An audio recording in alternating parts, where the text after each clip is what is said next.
Nag-date po kami nung jowa ng best friend ko. Nung una po kasi, hindi po ako interesado, parang ganun. Tapos mapagbiro po yung jowa ng best friend ko. Hanggang dun sa kwentuhan, araw-araw kasama sa galaan. Hanggang dun sa hindi po nakakasama yung best friend ko. Pero uma-attend po ng gala yung jowa niya. Lagi daw po silang nag-aaway, panay ignore ni jowa niya sa mga message, calls, kasi daw po pagod sa trabaho, gano'n. May intensyon ka ba talaga na agawin yung jowa niya? Actually, wala naman po talaga. Kumbaga, yung pakikisama, tsaka yung humor, sense of humor niya, dun po ako talagang napamahal po sa kanya. Nakukonsensya na po kasi ako. Mas may pinagsamahan naman kami ng best friend ko. Pero sabi ng jowa niya, hanggat wala naman nakikitang pruweba na magkarelasyon kami, wala kaming sasabihin.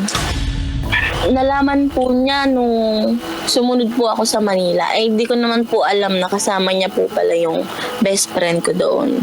Nagtaka po siya bakit nandun din ako. Yun na pala yung time na naghihinala na siya. Bakit sa jowa niya palagi kaming magkakasama?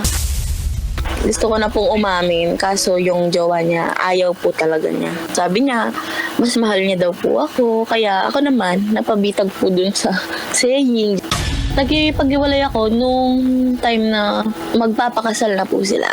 Pero hindi sila natuloy kasi nga nalaman din po ng best friend ko na nagkarelasyon po kami ng boyfriend niya.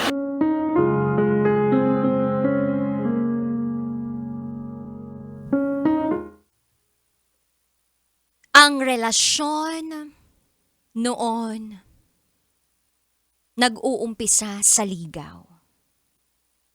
Pero ang relasyon ngayon nadadaan na sa agaw. Kaya mo bang agawin ang jowa ng best friend mo? Ay, feeling ko hindi mo kaya. Kasi mukha pa lang ng jowa ng best friend mo, nasusuka ka na. Charot with the rot.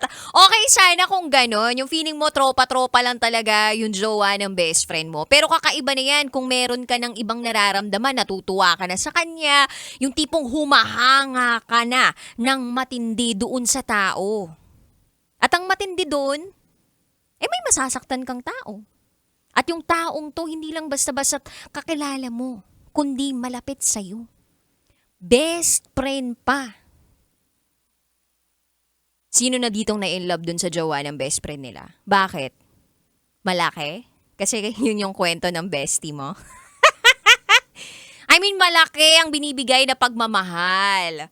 Well, okay lang naman na humanga mabilib. O kaya naman, i-commend yung kagalingan sa pagmamahal o pag-work on dun sa relationship nilang dalawa. Pero hanggang dun lang dapat yun. Dapat may limits, may boundaries kasi kung hindi at wala, sigurado may mananakaw na jowa. Charot with harot. Anyway, kabisyo, 9:09 ng gabi hanggang hating gabi magsasama tayo kapiling ang Basa Princess ng Love Radio, DJ Raketera. At ngayong gabi samahan mo ko sa isa na namang panibagong sekreto na ating isisiwalat mula sa ating kabisyo. Ito na po ang patikim ng DJ Rocky's Secret Files.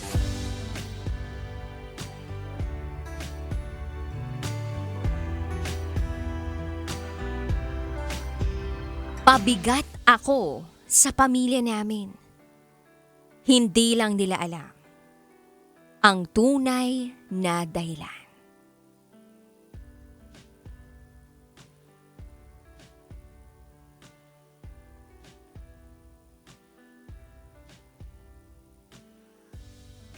Bakit nga ba nararamdaman ng isang tao na pabigat siya sa sarili niyang pamilya? Dahil ba kain siya ng kain, ng crispy pata at lechon? O dahil pakiramdam niya, wala siyang kwenta. Wala siyang ambag. O hindi siya nakakatulong sa sarili niyang pamilya? O baka naman may naitutulong siya pero hindi man lang ma-appreciate ng kanyang pamilya yung tulong na ginagawa niya. Kumbaga parang sa kanila kulang pa kahit ibinibigay mo naman ang lahat-lahat. Kailan ka ba huling nagpasalamat sa kontribusyon ng pamilya mo? Yung simpleng salamat, thank you, kumusta ka na?